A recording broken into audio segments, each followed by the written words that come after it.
Hello, Homestead. Please stand for the pledge. I pledge allegiance to the flag of the United States of America and to the republic for which it stands, one nation, under God, indivisible, with liberty and justice for all. Please remain standing for a moment of silence.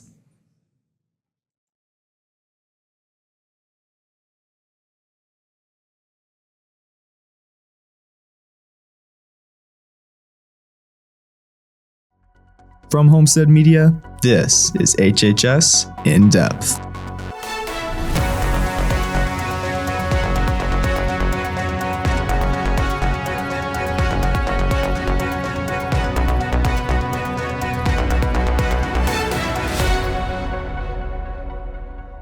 Welcome back to HHS In-Depth.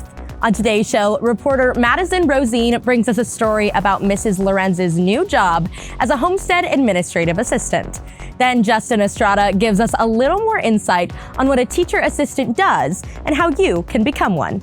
And finally, Kenley Sugart recaps the past few weeks in Homestead Performing Arts in another edition of Behind the Curtain.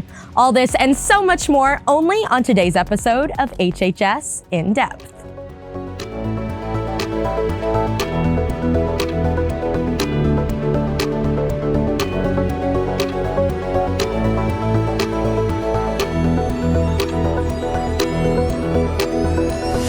Today is Friday, March 21st, and thank you for joining us on today's edition of HHS In-Depth. My name is Owen Kruger. And I'm Mara Nicholson. And Owen, with the first official day of spring being yesterday, Indiana weather is all over the place with rainy days and sunny days all in the span of this past week. I mean, it's kind of surprisingly unsurprising for Indiana to be entering its third winter a couple weeks away from spring break. Exactly, a couple days away from spring break. Luckily, we have weather reporter Leah Stoip in now to tell us what this weekend's weather is going to look like. And unfortunately, we're going to have to wait for those spring temperatures to come around for just a little bit longer.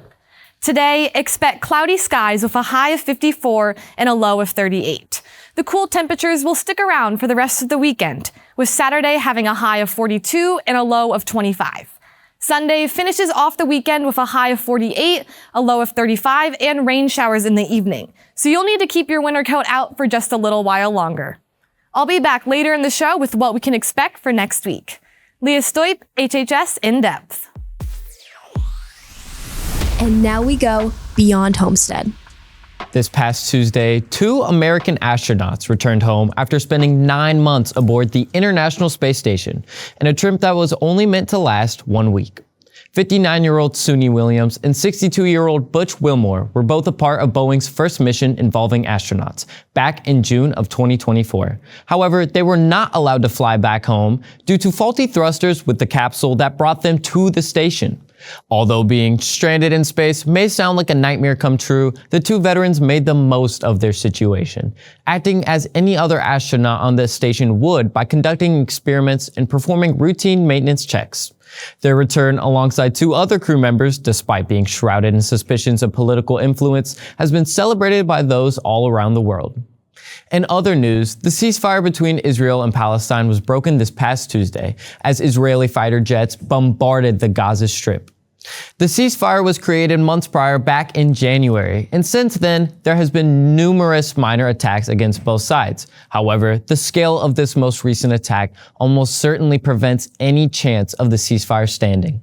The Israeli Prime Minister claimed this was a result of Hamas's repeated refusal to release our hostages, and commits to continuing attacks to destroy Hamas and make sure Gaza will no longer pose a threat to Israel. Thank you, Owen, for some news outside the walls of Homestead.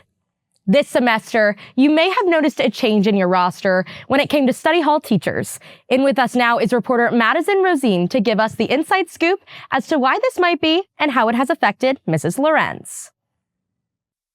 This semester, you may have seen that construction has opened up new areas, including a front desk job, along with the new office opening up at door 33. So I was in study hall for 4.5 years. I started in September of 2020. With a new position opening up, why did Miss Lorenz decide to make this change all of a sudden? In my time in Fort Wayne, I was a receptionist for the Fort Wayne Wizards before they became the Tin Caps. And it was something I really enjoyed doing. And so when this position opened up, I thought it would be a nice change. While still working at Homestead, it's clear there are many differences when it comes to where she is located now. Really, the biggest difference is who I'm working with. In the study halls, I'm working mostly with students, and now here in this office, I'm working with adults and visitors that come into the office.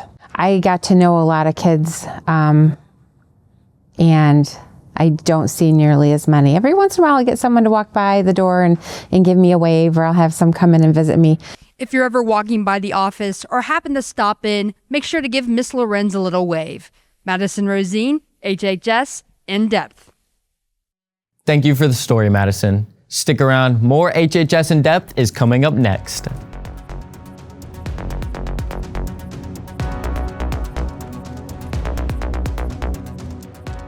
March is Women's History Month, and today we're celebrating Ruth Bader Ginsburg. Ruth was born on March 15, 1933, and raised in Brooklyn, New York. Following graduation from Harvard and Columbia University, Ruth interviewed for 13 different law firms, but none of them offered her a permanent position. She also co-founded the first law journal in the United States devoted to gender equality issues, as well as writing the first textbook about gender discrimination. Then, in 1993, President Clinton appointed her to the Supreme Court of the United States. Ruth was the second ever woman to serve on the Supreme Court and was often called on to rule on cases related to gender equality and women's rights. After 27 years on the Supreme Court, Ruth sadly passed away at 87 on September 18, 2020. Let's celebrate all women this March. Happy Women's History Month!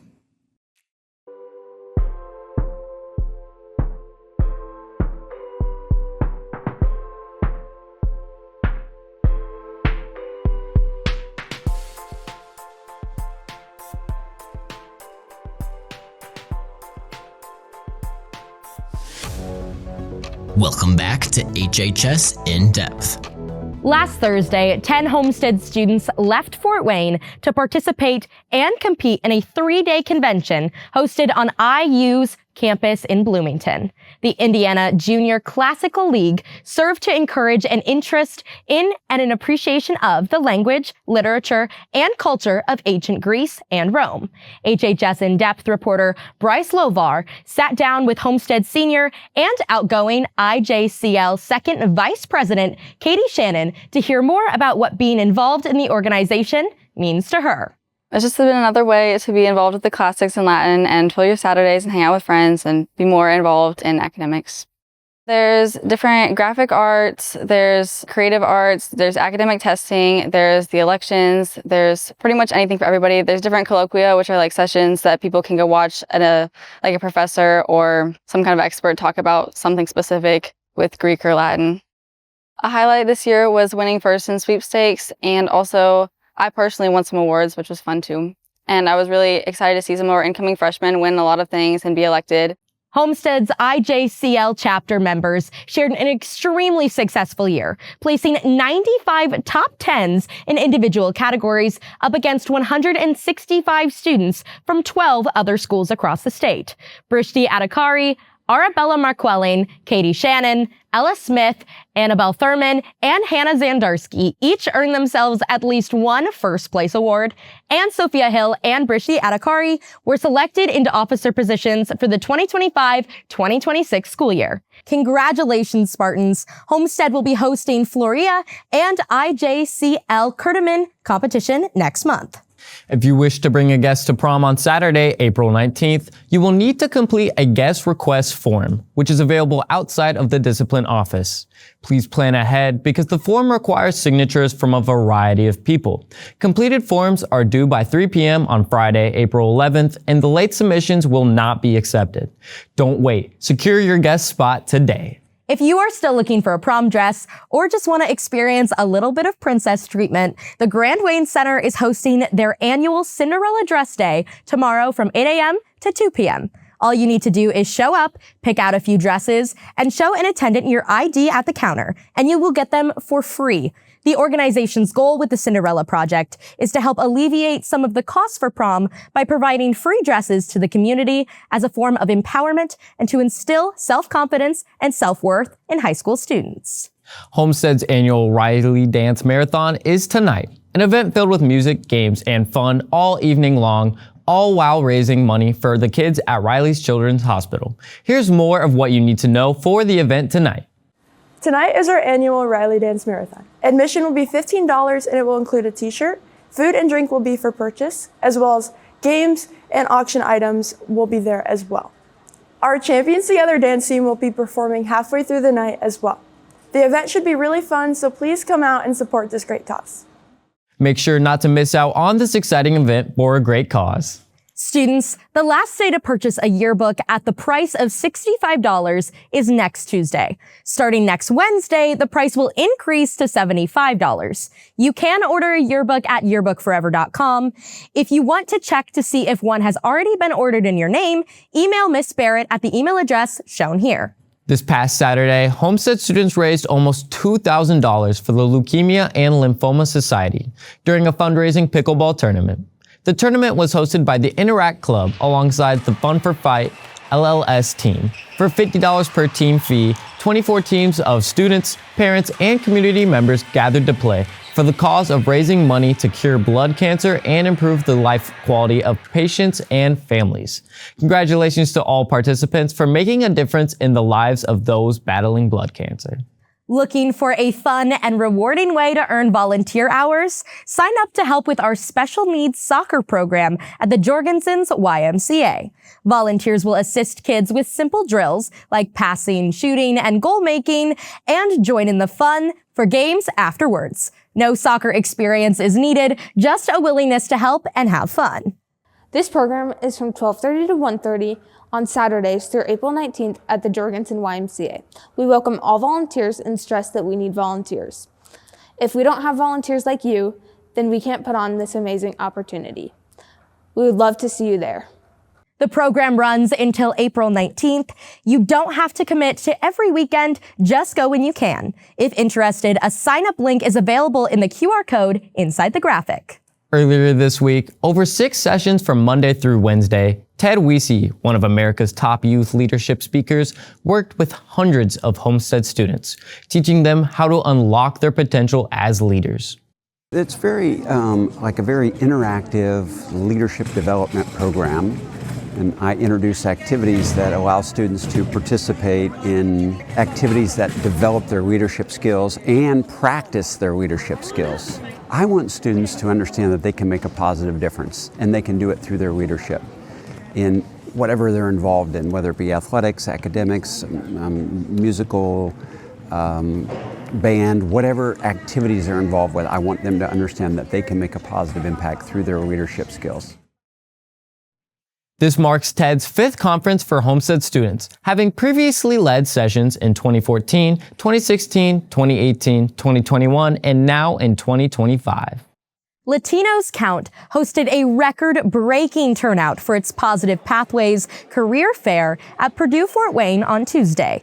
More than 250 Latino high school students from the area, including nearly 40 from Homestead, attended to explore post-graduation options like college, work, the military, skilled trades, and entrepreneurship. Students had the chance to meet with Latino professionals from companies like IU Health, Steel Dynamics, and Parkview Hospital. The event aimed to help students prepare for their future by learning from those who have walked in similar paths. Ever wanted to explore the Dominican Republic? This July, you'll have the chance to experience whitewater rafting, ziplining, snorkeling, and more. If you're ready for an adventure, reach out to Mrs. Bush at the email address shown below for more details. This past Saturday, the boys basketball team went over to Logansport High School to play at the Berry Bowl versus our rivals, the Carroll Chargers. In a game that came down to the final shot, our Homestead Spartans came out with the win, 42-39. This is the first time in 10 years that the boys team have won regionals and only the 3rd time in school history. Our own Josh Bobe caught up with some of the elated Spartans after their incredible win. Yes, sir. We back. It's a great feeling. Come out here playing as a team, getting the job done, playing together, just family out here, man. Yeah, man, it feels good to beat the rivals. I mean, we had them on our schedule all year. Now playing them in regionals is great, man. It's great. Feels pretty good, pretty unreal. Watching teams here growing up, just crazy. It doesn't feel real. It feels great, especially being a rival Carroll. So excited to win it. Excited for semi-state. Wish them luck as they head up to Elkhart to play Crown Point in their first semi-state game tomorrow at noon. Have you ever had a study hall you don't necessarily need and wished you could help out with your favorite teachers instead? Well, for some students, that's just the case. Reporter Justin Estrada brings us a story on what a teacher assistant is and how you can become one. You may have seen some students helping out your teachers in their classroom. These students are referred to as a teacher assistant. But what is a teacher assistant?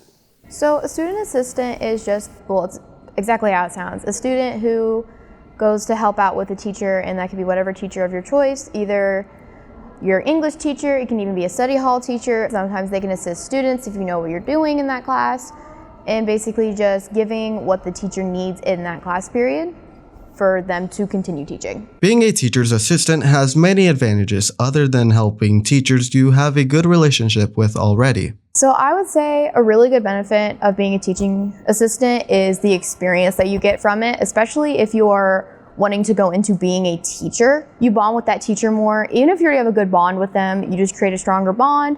If you have an interest in that class that you're TAing for, it's a great opportunity to see what that class is like. If you're interested in becoming a teacher's assistant and you have a study hall or open period in your schedule, you'll need to take these steps.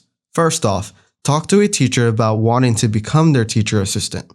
If they agree to it, go to Student Services to grab the teacher assistant application form. Have both the teacher and your study hall teacher to sign it. And finally, take it to the discipline office. If approved, your schedule will be changed in a day or two. This is a great opportunity to gain valuable experience, so take advantage of it if you're interested. Justin Estrada, HHS In-Depth. Thanks for the story, Justin. We'll be right back with more HHS In-Depth.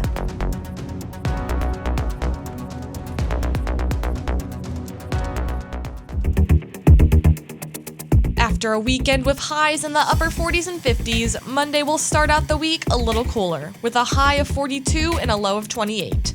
Showers on Sunday will leave cloudy skies the rest of the week, so make sure to get outside today while the sun is still out. Moving into Tuesday, expect a high of 41 and a low of 27. Wednesday and Thursday continue in the mid-40s, with Wednesday having a high of 44 and a low of 28. To wrap up the week, Thursday reaches back up to a high of 46 and a low of 28. A little colder than we'd hope for the first week of spring. Leah Stoip, HHS In-Depth. Next week, reporter Bella Cook brings us a story over 2 Homestead students whose hockey team is going to nationals. Be sure to catch that story and much more next week on HHS In-Depth.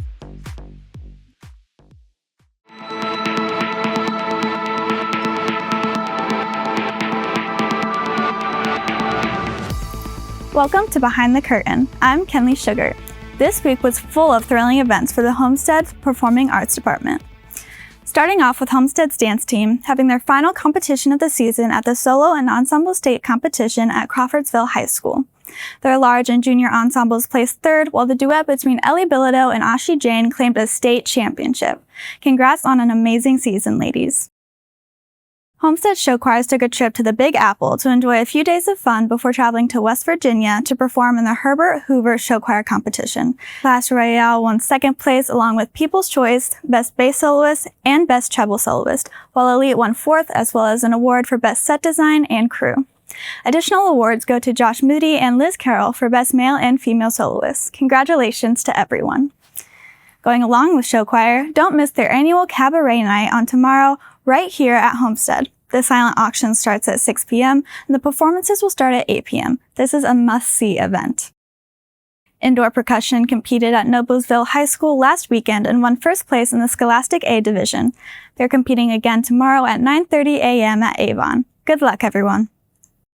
Homestead's Jazz 1 band advanced to ISMA Jazz State Finals this week for the 4th consecutive time and 6th overall appearance, with soloist awards given to Anthony Tomaszewski for guitar, Will Osborne for tenor sax, Wema Mwindi for drums, Ethan Oberle for drums, Gavin Witt for trombone, and Luke Thompson for piano.